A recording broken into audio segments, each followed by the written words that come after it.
Zanzibar stał się chyba jednym z ulubionych kierunków egzotycznych Polaków. Miejsce to jest cudowne, ale chyba warto wiedzieć kilka rzeczy, zanim podejmie się decyzję o przyjeździe tutaj. Na Zanzibarze spędziliśmy łącznie około 3 miesiące i dzisiaj podamy 25 porad i rzeczy, które zdecydowanie warto jest wiedzieć, zanim się tutaj przyjedzie. W dzisiejszym odcinku obalimy też kilka mitów, które krążą po internecie na temat Zanzibaru.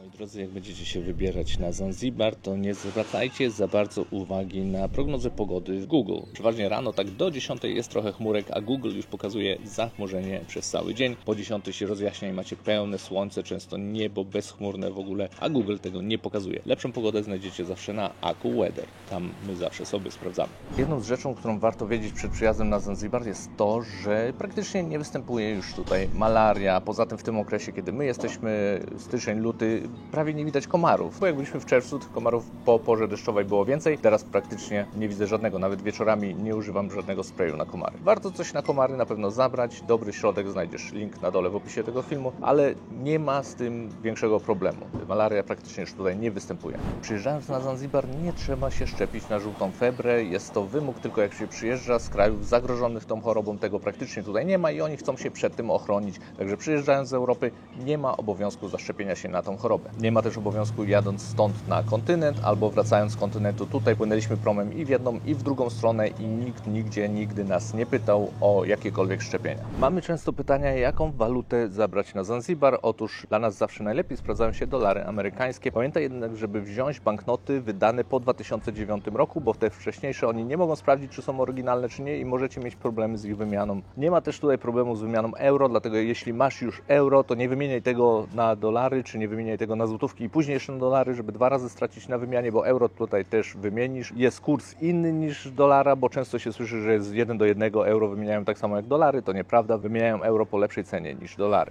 Jeśli chodzi o latanie dronem na Zanzibarze, to oficjalnie trzeba mieć zezwolenie wydane przez tanzańskie władze. Kosztuje to $100 i czeka się na to aż około 2 miesięcy. Tak nieoficjalnie nikt tutaj nie sprawdza i nikt o to nie pyta. Przylatując zarówno na Zanzibar, czy przylatując do Dar es Salaam, w obu miejscach mieliśmy drona ze sobą. Nikt nie pytał o jakiekolwiek pozwolenia na granicy i tak dalej. Także nie bierzcie tego jako oficjalną poradę, ale wiele osób, które spotkaliśmy, też mówią, że nigdy nie mają żadnego zezwolenia. Na kontynencie, zwłaszcza jeśli chcecie jechać na safari, to już jest inna bajka. Tam takie zezwolenie mogą sprawdzać, są duże kary i tak dalej. Także tam chyba bym odradzał. Aby móc prowadzić auto na Zanzibarze, potrzebne jest specjalne pozwolenie. To jest, jeśli ma się prawo jazdy europejskie. Takie pozwolenie kosztuje $10 i jego wyrobienie trwa około doby. Także jeśli chcecie odebrać samochód i od razu móc nim jechać do hotelu, no to warto, żeby takie pozwolenie ktoś wam załatwił. My tym razem wypożyczamy auto od Toniego. To jest przewodnik, z którym byliśmy na wakacjach w poprzednich sezonach i on teraz kupił samochód i go wypożycza. Jeżeli chcielibyście to auto wynająć, to kontakt do Toniego zostawię na dole w opisie. Można do niego pisać na WhatsApp. Auto ma pełne ubezpieczenie, jest wygodne, nie jest jakieś nowe, ale jeździ dobrze, także wszystko w porządku. Jeśli byście chcieli skorzystać, ma atrakcyjną cenę, także kontaktujcie się z nimi, załatwiajcie sprawy. Kto pamięta Toniego z poprzednich filmów, wie, że Tony to dobra morda. Nazwaliśmy go już Tonisław, ochrzciliśmy go polskim imieniem. Miło patrzeć, że z takiego chłopaczka z farmy przypraw, którego pierwszy raz poznaliśmy w 2021 roku, zrobił się prawdziwy zanzibarski biznesmen i zawsze organizuje Wam świetne tripy, także myślę, że warto go polecić i wspierać. Kto pamięta Toniego, piszcie w komentarzach. Wszystko można już w sklepach dostać. Znaczy, może nie wszystko to, co u nas, ale dużo rzeczy jest dostępnych. Zobaczcie, takie markety powstają jeden po drugim. Tutaj macie jakieś Pringlesy, chipsy, napoje, piwo, alkohol. Także pod tym względem też się tutaj sporo zmienia. Powstaje też coraz więcej takich lokalnych restauracji, w której jesteśmy, jak ta właśnie w Matembem. Restauracja Marlin, która serwuje naprawdę pyszne jedzenie, pyszne owoce morza. A jeśli chcecie dowiedzieć się więcej na temat restauracji na Zanzibarze, to zapraszamy do naszego e-booka. Link znajdziecie na dole w opisie tego filmu. Moi drodzy, wiza na Zanzibar kosztuje $50 za osobę. Jest to wiza turystyczna. Jeżeli potrzebujecie wizę biznesową, to kosztuje chyba, jeśli dobrze pamiętam, $250 za osobę, więc chyba lepiej, nawet jak się przyjeżdża w interesach, powiedzieć, że przyjeżdża się turystycznie. Wiza jest wystawiana na 90 dni, także macie 3 miesiące na zwiedzanie tego pięknego kraju. Z wizą, którą dostaniecie na Zanzibar, można podróżować też po Tanzanii kontynentalnej i w drugą stronę, jeżeli przylecicie do na przykład Dar es Salaam albo Aruszy, tam dostając wizę, można z nią też przyjechać na Zanzibar. Wizę na Zanzibar i do Tanzanii można załatwić online, albo jest też dostępna wiza on arrival, czyli można ją załatwić na miejscu po przylocie. Idąc do okienka wypełnia się jeden dokument, płaci się $50 i wbijają wizę do paszportu. Na Zanzibarze występują dwie pory deszczowe. Pierwsza zaczyna się mniej więcej w połowie marca, kończy się w połowie maja, druga zaczyna się w październiku i trwa mniej więcej do połowy grudnia. Te terminy mogą się lekko poprzesuwać, bo od wielu osób słyszę, że ta pogoda się troszkę zmienia i nie jest to tak dokładne, jak było kiedyś. Jednak to nie jest tak, że w porze deszczowej będzie tylko padało, to też będzie tak, że popada, przejaśni się, wyjdzie słonko, powinno być parę dni słonecznych, kilka godzin dziennie nawet, także to nie jest tak, że ciągle tylko deszcz i deszcz. A w tym okresie jednak są tańsze hotele, jest mniej turystów, jest spokojniej na wyspie, także niektórzy wybierają właśnie ten termin celowo. W wielu miejscach na Zanzibarze może być problem z internetem. Nie ma tutaj tak szybkiego internetu jak w Europie, ale to się też zmienia na lepsze. Na przykład w tym miejscu, dokładnie tutaj wczoraj robiliśmy live'a i nie było najmniejszych problemów z połączeniem, nigdzie nie zanikał obraz i tak dalej, także jest coraz lepiej. Jest lepiej niż zdecydowanie było jeszcze w zeszłym roku w wielu miejscach, także miejcie to na uwadze, że internet nie będzie tak hulał jak w Europie, ale nie ma tragedii już. Należy pamiętać, że na Zanzibarze są wtyczki jak na Wyspach Brytyjskich, dlatego warto zabrać ze sobą przejściówkę. My mamy jedną fajną, uniwersalną przejściówkę, którą polecamy zabierać ze sobą. Przydaje nam się na całym świecie dosłownie, także link do tej przejściówki na dole w opisie tego filmu. Moi drodzy, i nie bójcie się wychodzić na wioskę, bo jest tutaj naprawdę bardzo bezpiecznie. Jedynie możecie spotkać dzieci, które będą chciały albo cukierka, albo pieniądze. No i tutaj daję Wam znać, żeby nie dawać im ani pieniędzy, ani cukierków, bo wszyscy mówią, że po prostu uczymy ich zależności od białego człowieka, dlatego nie jest to wskazane. Ale na pewno nie bójcie się wyjść, są tutaj lokalne restauracje, nawet lokalny street food, jak ktoś się nie boi o swój żołądek, można spróbować tego jedzenia z tych akwariów. My jedliśmy kilka razy, nic nam nie było, ale wiecie, nic nie gwarantujemy. Pamiętajcie, że na Zanzibarze jest lewostronny ruch, także kto się nie czuje na siłach, żeby jeździć po lewej stronie, to może lepiej poruszać się taksówką albo dala. Dla tych, którzy nie mają z tym problemu, warto wynająć auto, bo można dużo pozwiedzać. Znaczy, zwłaszcza kiedy chce się dużo pozwiedzać, bo jak ktoś nie planuje zwiedzania, a bardziej odpoczynek, no to nie ma takiej potrzeby. Słuchajcie, moi drodzy, kuchnia Suahili jest pyszna. My jemy ją bardzo często, ale jeśli ktoś ma ochotę na europejskie jedzenie, też nie ma z tym problemu. Jest tylko troszkę może drożej, ale jest już naprawdę dużo miejsc, gdzie można zjeść nasze europejskie jedzenie. Moi drodzy, pamiętajcie, żeby szanować lokalną kulturę, tutaj nie chodzić po mieście, po wiosce w strojach kąpielowych. Tutaj macie nawet taki znak, to jest ludność muzułmańska i oni po prostu tak nie chodzą ubrani, dlatego taka ich prośba, żeby też nie chodzić w ten sposób u nich po wiosce, po plaży, nie ma najmniejszego problemu. Moi drodzy, na miejscu znajdziecie wiele aptek, ale jeśli bierzecie jakieś lekarstwa, to lepiej chyba zabrać sobie z Europy, bo wybór jest tutaj sporo mniejszy. No i na przykład takie rzeczy jak elektrolity też bierzemy z Polski, bo w niektórych miejscach cena jest ok, ale na przykład stąd tam w zeszłym roku ktoś zażyczył sobie $5 za saszetkę elektrolitów nawet. Takie rzeczy mogą się wydarzyć, jak zobaczą muzungu, czyli białego, dlatego lepiej zabrać podstawowe rzeczy ze sobą, ale jak coś zabraknie, no to zawsze można uzupełnić, no nie trzeba się tym martwić. Moi drodzy, wybierając się na Zanzibar, zabierzcie ze sobą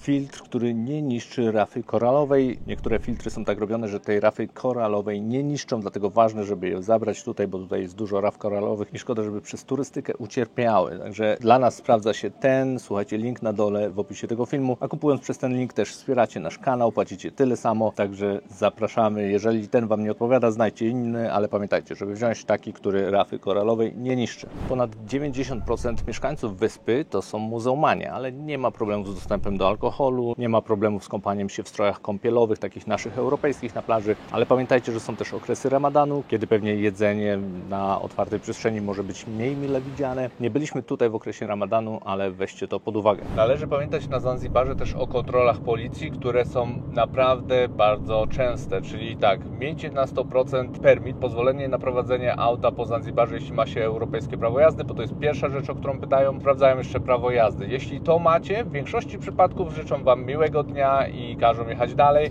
Good afternoon. How are you? Good. Good. All good. Okay, can I see your license, please? Of course. Ale docierają do nas słuchy, że niektórzy mówią, że jednak próbują czasami wymusić jakąś łapówkę, że ktoś za późno włączył kierunkowskaz, będą was straszyć mandatem, że trzeba jechać na komisariat, zapłacić na drugi dzień mandat i tak dalej. $75, tak 2 razy mówili mi, ale jak się z nimi dogadacie, za chwilę zmieniam wersję, że można to załatwić też friendly, czyli przyjacielsko, tutaj na miejscu i przeważnie $10 załatwi sprawę, natomiast nie powinni was za często próbować naciągnąć na jakieś łapówki, ale może to się zdarzyć. Jedno pamiętajcie, że należy z nimi zawsze rozmawiać z uśmiechem, być przyjacielskim i nie reagować agresywnie, bo to ponoć jeszcze pogorszy sprawę. My tak nigdy nie robimy, zawsze się uśmiechamy, życzymy miłego dnia i zawsze puszczają nas bez żadnych prób wyłudzenia mandatu. Moi drodzy, najlepiej jest przywieźć na Zanzibar dolary, ale wymieńcie je i płaccie już w lokalnej walucie, bo inaczej będziecie mieli gorsze przeliczniki płacąc w dolarach. Wszędzie od was dolary przyjmą, ale najlepiej płacić w lokalnej walucie, czyli w szylingach tanzańskich. Język, jakim tutaj posługują się na miejscu, to język Swahili, ale bez problemu dogadacie się też w języku angielskim. Yes, hello everybody. My name is Jackson. I'm from Zanzibar. I'm here with my friend. We have the best cup of coffee today at Jeffdale Coffee. So I just want to tell you guys, welcome, karibu sana, hakuna matata. Welcome.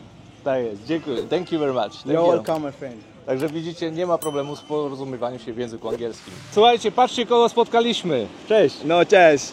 Jak się nazywasz? Tony jestem. Tutaj robisz wycieczki w Nungwi? Tak, ja jestem lokalny przewodnik tutaj na plaży w Nungwi. Normalnie ja pracuję, ja organizuję wycieczki. Tutaj na Zanzibarze teraz jest bardzo gorąco, no 30 stopni teraz, ciepło, fajny widok. A ja organizuję całe wycieczki tutaj na Zanzibarze. Dzień dobry. Dziękuję, thank you.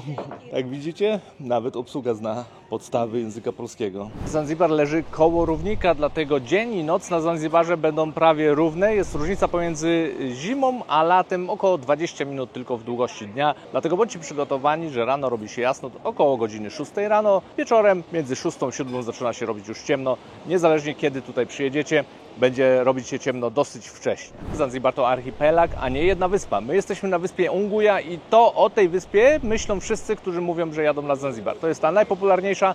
Tutaj jest najwięcej hoteli i to tutaj wszyscy przyjeżdżają. Natomiast warto wiedzieć, że cały archipelag to około 50 różnych wysp i wysepek. Na Zanzibarze warto targować się u lokalnych sprzedawców, ale tylko wtedy, jeżeli wołają od Was naprawdę jakieś tam kosmiczne kwoty, bo tak często będzie się zdarzać. Jeżeli ktoś będzie chciał od Was taką w miarę normalną cenę i chcecie dać im zarobić, tak jak Natalia kupiła sobie opaskę na włosy za 10 000 szylingów, czyli $4, mówi, że w Europie takie coś kosztowałoby więcej, więc w takim przypadku może nie zawsze warto się targować i dać im trochę zarobić takim lokalnym krawcom czy dostawcom innych usług. Także oczywiście to zależy od Was. Wiedzcie tylko, że można się targować, bo czasami usłyszycie na przykład $10 za magnes, wtedy bym się targował, bo to jest przesadna cena. Natomiast jeśli słyszycie taką normalną cenę, niezaporową, to już zależy od Was. A naprawdę można znaleźć tutaj prawdziwe perełki, bo te panie krawcowe są tutaj bardzo wybitnie uzdolnione i sukienki, spódnice, topy, opaski, torebki są przecudowne i warto sobie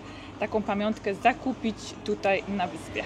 Każdy region Zanzibaru oferuje coś innego. Nungwi będzie bardziej rozrywkowe, więcej się tutaj dzieje, więcej restauracji i też więcej ludzi. Jeżeli szukacie miejsca, gdzie chcecie odpocząć, no to może warto wybrać Matembę albo jeszcze inną miejscowość. Każda z miejscowości ma też nieco inne plaże, każda z miejscowości oferuje co innego. Po więcej szczegółów odsyłamy do naszego e-booka, gdzie dokładnie te miejscowości opisujemy, albo do naszego filmu, gdzie najlepiej na wyspie się zatrzymać. Także zapraszamy tam, a miejcie świadomość, że nie wszędzie będzie tak samo. Dlatego warto zastanowić się, kto czego szuka, żeby trafić do takiego miejsca, które będzie odpowiadało. Na Zanzibarze trzeba dać łapówkę, jak Was zatrzyma policja, bo inaczej nie puszczą Was dalej. To jest nieprawdą. Mieliśmy już kilka kontroli i za każdym razem pytają, czy mamy dokumenty, czy jest wszystko w porządku. Proszą o permit, czyli musicie mieć to pozwolenie na prowadzenie samochodu na Zanzibarze i to wszystko. I każą jechać dalej. Także spokojnie. Poszło to wszystko w dobrą stronę, bo jeszcze jak byliśmy w 2021, faktycznie często próbowali wymusić jakąś łapówkę. To nie było tak, że jak się nie da, to się nie pojedzie, ale kombinowali. W tej chwili praktycznie tego nie odczuwamy, po prostu każą jechać dalej.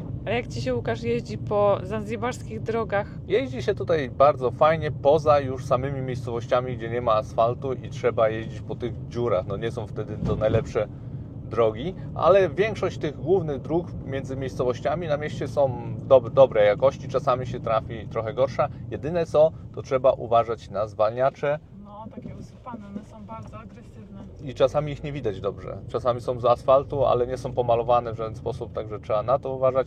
A tak poza tym to jeździ się bardzo fajnie. Nie, jest naprawdę gorąco. Jeżeli chcecie uciec od zimy w Polsce, styczeń, luty, Zanzibar, będziecie mieli konkretne upały. To jest najcieplejszy okres tutaj na wyspie.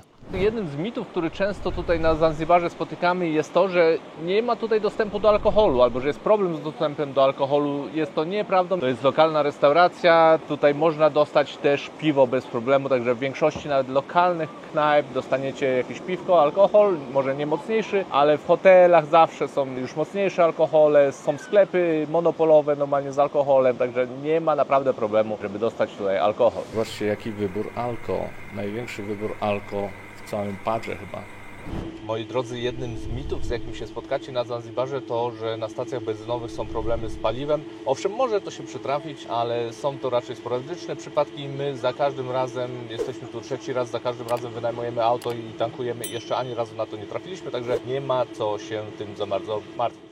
Jeśli myślisz o wybraniu się na Zanzibar, to zdecydowanie warto obejrzeć nasz odcinek o tym, jak się przygotować do takiego wyjazdu. A wszystkie informacje w jednym miejscu znajdziesz w naszym e-booku, do którego link znajdziesz na dole w opisie tego filmu. Znajdziesz też tam kody rabatowe, na przykład na wynajem samochodu, czy na niektórych przewodników na wyspie. Dlatego kupując ten e-book oszczędzasz też pieniądze. A film, jak przygotować idealne wakacje na Zanzibarze na własną rękę, wyświetla się już na ekranie, dlatego zapraszamy, kliknij i do zobaczenia tam. Cześć!